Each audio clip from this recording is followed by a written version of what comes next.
Hello everyone, Ruby Ravel here. Is your car breaking down? Have you dropped your phone down the toilet?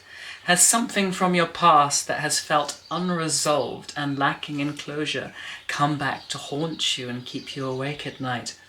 Of course it has, because it's Mercury retrograde season. We tend to experience planetary retrogrades as disruptive because they interrupt and sabotage our experience of the flow of time. We tend to have this perception of time as being linear, or at least cyclical, where we are moving from a point in the present and marching towards a future. And yet all the different elements and combinations of human consciousness mean that it is actually quite easy for us to step in and out of time according to the direction of our own consciousness, when we are strongly invested in our memories and returning to them in the cinema banks of our minds. Then the pull of the past can feel strong and inexorable, and this route that is taking us back to itself in an involute exploration of its own origins. Likewise, when we have visions, when we dream, when we imagine, all of these things are looking both hypothetically and prophetically at a possible list of innumerable futures, one of which we will eventually capture and have to live as a real embodied experience. But when planets are going in ordinary direct motion, it's almost like we have a car and we're driving down a highway. And whether that car is going rapidly, hellishly along at terrifying speeds, or it was trundling along at a more manageable pace, there is still a sense of being caught up in the momentum and rhythm of life, that we have to keep going forwards. And even times when we wish we could stop, pause and reflect, if we're in direct motion, we can't do that. We have to keep flowing along with that river of life, otherwise we may find ourselves caught up in some kind of accident or collision, and then everything will go into chaos. Retrogrades, even though they seem so disruptive and often align with certain crises on both an external and inner existential level, offer us that opportunity to pause and reflect. Instead of being caught up in that constant forward motion, we have the opportunity to make a pit stop, or even to actively return to moments and scenarios from the past and say, there's something unresolved here that I didn't have time or the right awareness to be able to deal with in the way that I would have liked in that moment. But now I can try and repair things, I can reassess things, I can reevaluate. There is an opportunity to almost freeze frame things and then look at things from a more analytical frame of awareness than when we were just caught up in that battle of being there in the present moment and having to automatically react and respond. And retrogrades are not about reacting and responding. They are meant to offer an opportunity to step outside of that flow of life and then look at what has occurred and to reevaluate our relationship with those things. So with Mercury retrograde, it's almost like that car of our life either makes a conscious decision to park and recuperate, or it breaks down, or we stop on an incline, forget to put the handbrake on, and then suddenly find ourselves going back to a point that we thought we had left behind. And that can be a very useful experience for addressing things that are still nagging us from our past, to address the things that are haunting us, that are these frayed knots that feel disconnected and are lacking a sense of cohesion and wholeness in terms of our inner experience and our responses to them. And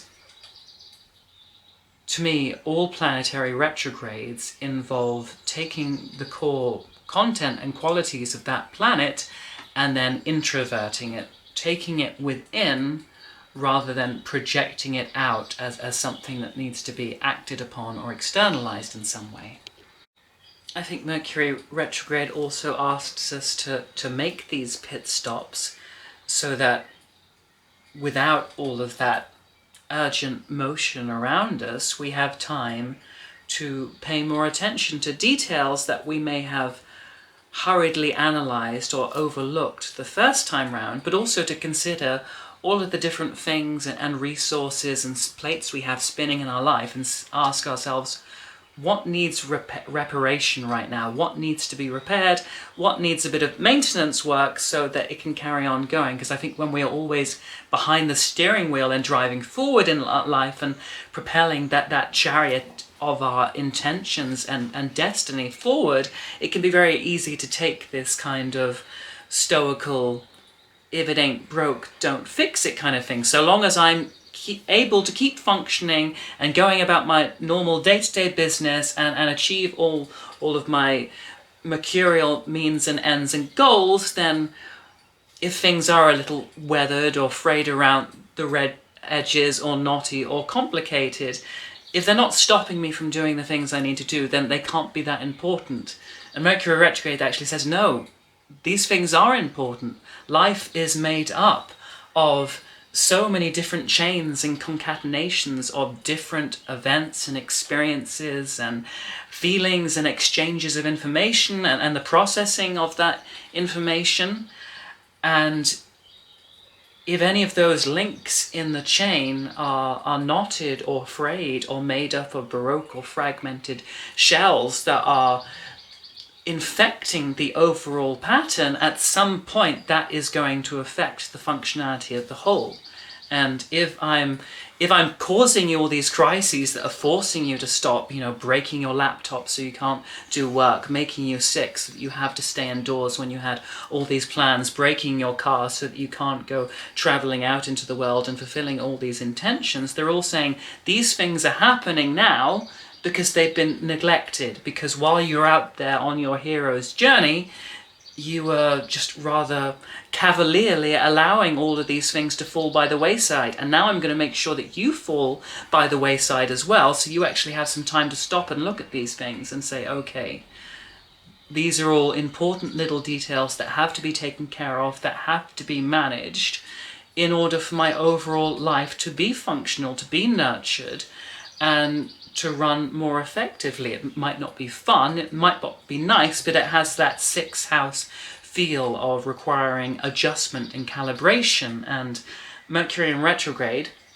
always demands flexibility of us, the ability for us to say that even if we have just been careening along the motorway very happily on one direction, if we suddenly have to change paths, if we have to reverse and bang a U-ing and go 180 degrees in the opposite direction, if we have to change lanes, if we have to find an entirely different route to where we think we were going, or just choose a different goal or direction altogether, that we have the inner responsivity to say, okay, I'm willing to engage with the necessity of change, rather than always enforcing my own willpower over it and sticking stubbornly to one course, even though that course is currently obstructed and denied me.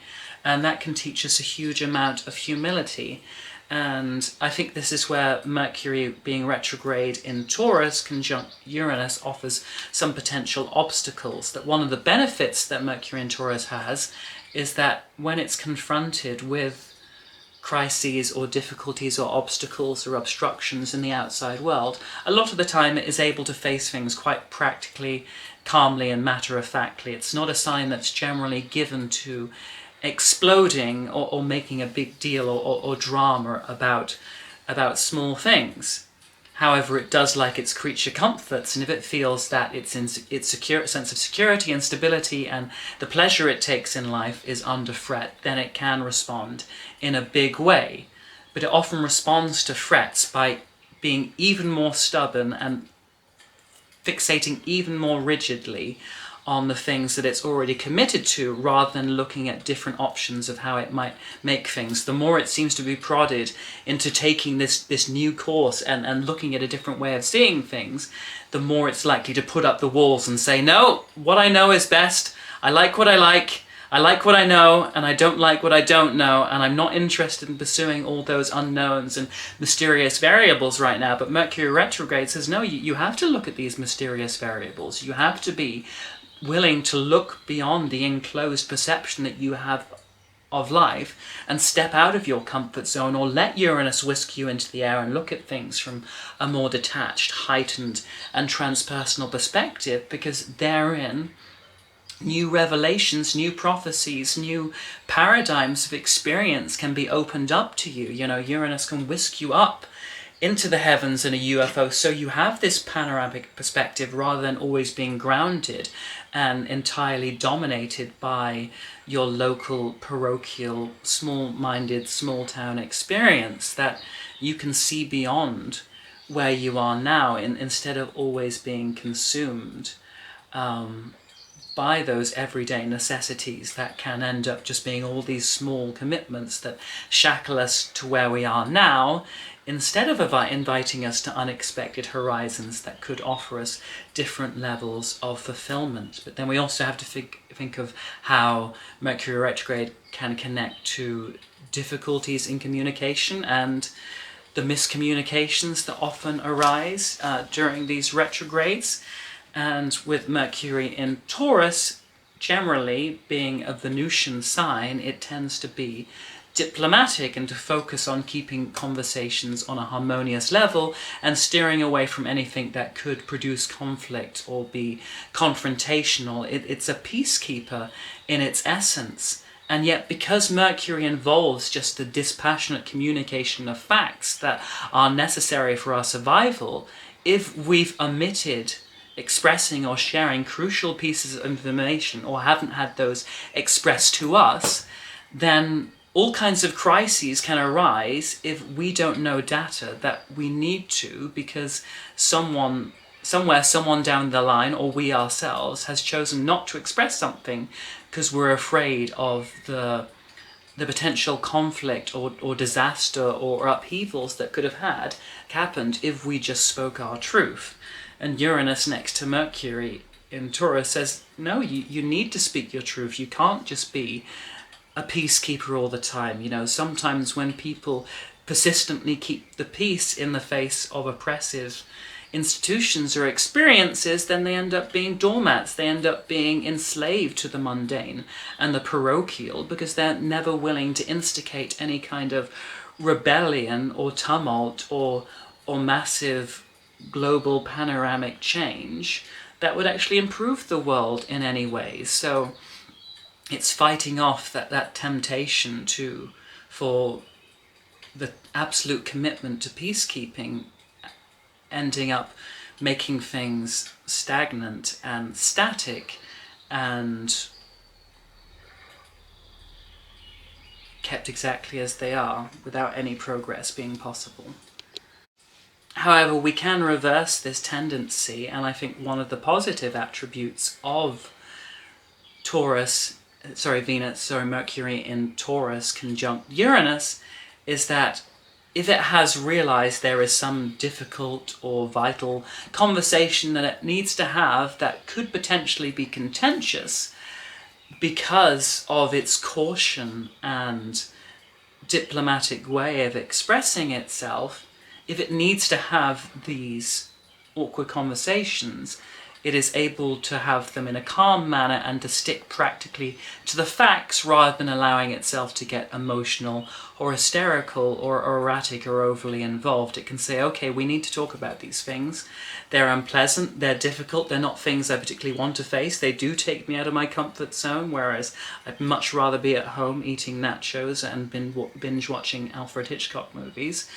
But these are things I have to face, and we can at least talk about them in a calm and serene manner, even if the subject matter itself in no way lends itself to that experience. It has a sense that all communication requires some kind of mature acceptance of limits, and therefore the feeling that no matter how fraught or difficult a given crisis or situation is, there is a way of bringing it to some kind of peaceable or harmonious accord if both people are united in wanting to achieve that aim. I think instead of moaning and cursing Mercury retrograde like so many people are wont to do, either because it's bringing their life to this sudden point of unwanted standstill, or, as is equally the case with Mercury in retrograde, suddenly putting it into this frenzied period of upheaval where we suddenly have twice or 3 times as much work to do because of all the complications and cancellations and last-minute difficulties and delays that we're suddenly lumbered with. I think it's good to be reflective and introspective and say, why is this happening to me? What am I being forced to stop and look at? What have I neglected to pay attention to the first time round? What things from the past still have their hooks in me enough that they are able to drag me back to this situation that keeps on returning? And I think also, rather than cursing Mercury, or cursing any of the planetary gods, instead these should be moments when we offer them extra worship, where we offer them extra obeisance, where instead of seeing them as these malignant outer forces that are causing our ordinary mundane lives to descend into frenzied chaos, this can be an opportunity to speak more closely to the god, because when a planet goes retrograde, it is actually closer to the sun and therefore closer to ourselves. It is living more closely within us.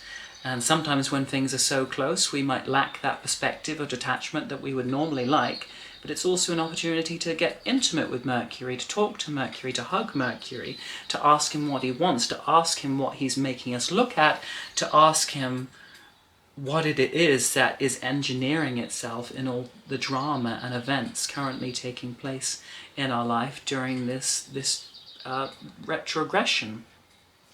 Also, if you want a more personal idea of how Mercury retrograde might be affecting you or might affect you, it's also important to look at the house in your natal chart that it is transiting, and also if it is within close orb of making an aspect to a part of your chart. For instance, I'm very lucky that Mercury will be stationing retrograde in opposition to my 8th house Pluto. That's going to be fun. But these can give a strong overarching theme as to what all of these disconnected and yet strongly interconnected difficulties may actually be aligning together into a cohesive pattern to teach us something about. Anyway, that's about all I've got energy for right now. I'm feeling awful. I've been very under the weather. One of my ears is blocked, so I can't even hear myself properly. Hopefully you can hear me. That's all that matters.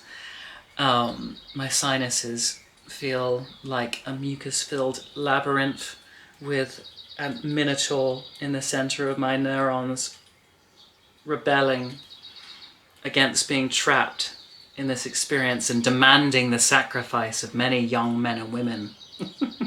Kill them all! Anyway, if any of you require any kind of astrological counselling during this retrograde period, been thinking for a while about getting in touch with me, well, maybe now. This retrograde is demanding that is some unfinished business that you need to tend to. Speak to Ruby, call out to her, whisper her name, send her an email, do it all. You can follow me on Instagram at Astrology and Underwear. You can support me on Patreon. My page there is The Stars Unraveled, so www.patreon.com/Stars Unraveled. And please like, share and subscribe this video, and I would love to hear your comments about any of your Mercury retrograde experiences, either currently or historically. Goodbye.